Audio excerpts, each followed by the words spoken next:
Selamat pagi saya ucapkan kepada Puan Lily, Encik James dan Encik Tony. Saya Cik Siti, mediator anda bagi sesi mediasi pada pagi ini. Terima kasih kerana hadir dalam proses mediasi ini. Sebelum sesi bermula, suka saya ingatkan bahawa tujuan utama pertemuan ini adalah untuk mencari jalan penyelesaian bagi konflik yang timbul antara pihak yang terlibat. Berbicara pada hari ini juga bukan untuk mencari kesalahan, tapi lebih kepada rundingan damai bagi mencapai sebuah kesepakatan. Saya harap pihak yang terlibat tidak meninggikan suara dan bergaduh antara satu sama lain sepanjang sesi ini berlangsung. Okey, berdasarkan maklumat awal yang saya terima, Puan Lily ni tak puas hati terhadap keputusan majikannya iaitu Encik Tony yang menaikkan pangkat Encik James pada minggu lepas. Ini kerana dah beberapa kali diterlepas peluang untuk kenaikan pangkat dan ini adalah kali yang ketiga. Tambahan pula, pangkat tersebut diberi kepada orang yang kurang berpengalaman daripada Puan Lily.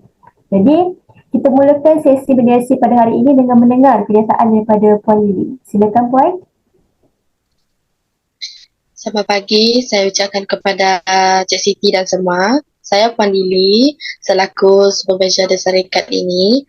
Saya berasa kurang puas hati dengan keputusan Cik Tony memberi jawatan senior supervisor kepada Encik James.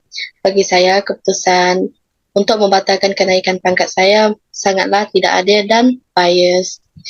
Saya ingin bertanya, mengapa kenaikan pangkat saya sering dibatalkan? Sedangkan saya berusaha untuk membantu meningkatkan produktiviti syarikat dengan baik. Lebih-lebih lagi, saya tidak mempunyai salah laku di tempat kerja. Saya juga lebih berpengalaman daripada beliau. Saya bukan tidak bersetuju dengan kenaikan pangkat Encik James. Malahan, saya pernah nampak Encik James tidak membuat kerja mengikut masa yang ditetapkan. Dalam masa yang sama, beliau selalu datang lambat ke tempat kerja. Okey, giliran Encik James pula. Baiklah, terima kasih Cik Siti. Berkenaan dengan kenaikan pangkat saya ini, saya rasa saya memang layak untuk mendapat kenaikan pangkat disebabkan prestasi dan usaha saya sendiri. Bukan saya sahaja yang merasa diri saya berpotensi untuk berada di kedudukan ini, malah bos saya sendiri yang melantik saya untuk memegang jawatan tersebut. Jadi Puan Lily seharusnya bersetuju sahaja dengan keputusan majikan, bukannya mempersoalkan. Berkenaan dengan masalah selalu datang lewat, saya bukannya selalu berbuat hal demikian. Okey, baiklah. Terima kasih kepada Puan Lily dan Encik James. Seperti yang Puan Lily mention tadi, dia ingin bertanya sendiri kepada Encik Tony, mengapa dia tidak dinaikkan pangkat.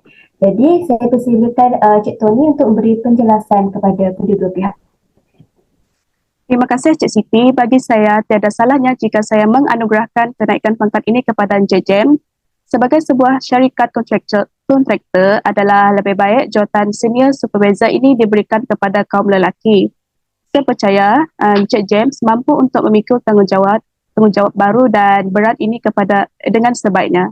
Kalau saya beri kenaikan pangkat ini kepada Puan Lily, saya sangat risau dan tidak percayakan dia untuk memikul tanggungjawab ini. Lagipun, Puan Lily sudah berkahwin dan mempunyai anak. Puan Lily kena tahu bahawa semakin tinggi jawatan yang disandang, maka semakin banyak kerja. Ini bermakna Puan Lily harus bersedia untuk meluangkan lebih banyak masa kepada pekerjaan daripada masa bersama keluarga. Tambahan pula, saya sebagai bapa saudara kepada Encik James sudah pasti dapat sangat mengenali beliau lebih daripada Puan Lily. Saya tahu bagaimana cara dia bekerja. Ini memudahkan saya untuk berhubung dengan beliau jika terdapat sebarang tugasan atau projek yang perlu dibincang dan disiapkan. Encik James pula belum berumah tangga, jadi sudah pasti dia dapat memberi masa dan fokus yang terbaik kepada pekerjaannya. Oleh itu, saya lebih percayakan Encik James mampu memegang jawatan ini daripada Puan Lily. Okey, terima kasih Encik Tony. Bagaimana Puan Lily? Anda puas hati dengan jawapan tersebut? Ya, saya tahu saya seorang wanita, tapi apa masalahnya jika wanita menjadi senior supervisor?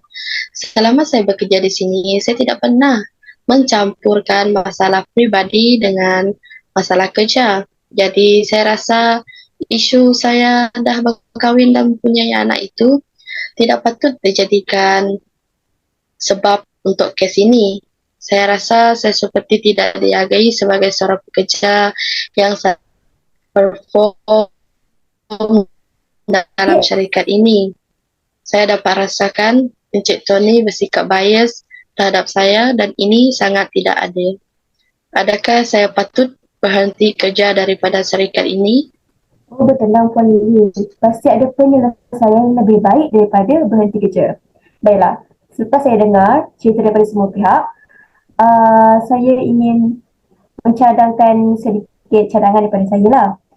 Mungkin pihak majikan perlu bersikap lebih adil kepada Puan Lily kerana beliau seorang pekerja yang berpengalaman dan sentiasa perform. Jadi, apa kata Encik Tony beri peluang kepada Puan Lily dan Encik James selama 1 tahun untuk memegang jawatan senior supervisor tersebut. Jadi, Encik Tony boleh nilai sendiri bagaimana performance kerja mereka sepanjang tempoh itu. So, siapa yang lebih baik dan mendatangkan keuntungan kepada syarikat akan dikekalkan jawatannya sebagai senior supervisor. Di sini penilaian akan dilakukan oleh pihak majikan dan juga pekerja-pekerja lain lah. So, tiada isu bias akan timbul kerana peluang telah diberi kepada kedua pihak dan menjadi tugas mereka untuk membuktikan bahawa salah seorang daripada mereka ini layak untuk menjadi senior supervisor bagi syarikat anda. Jadi bagaimana? Okey, saya setuju dengan cadangan dari Cik Siti. Saya sepatutnya tidak berbuat sedemikian terhadap mana-mana pekerja saya. Oleh itu, saya ingin memohon maaf kepada Puan Lily kerana bersikap bias dan tidak adil terhadap beliau. Sepatutnya saya sebagai majikan haruslah membuat penilaian secara profesional ke atas semua pekerja saya. Melalui penilaian tersebut, sudah pasti saya dapat melihat dan menilai dengan jelas siapa pekerja yang sepatutnya layak untuk dinaikkan pangkat. Kepada Encik James, saya harap anda boleh berubah menjadi seorang pekerja yang menepati masa dan tidak mengambil peluang ke atas majikan anda sendiri walaupun kita mempunyai pertalian keluarga.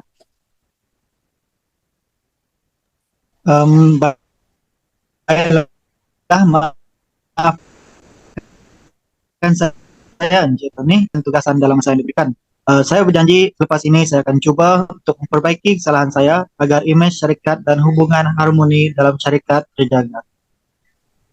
Baiklah, syukur. Terima kasih kepada semua pihak. Saya harap isu ini telah dianggap selesai dan mencapai kata sepakat. Seterusnya, kita akan berehat dan akan bersambung bagi sesi tanda tangan surat perjanjian damai antara ketiga-tiga pihak.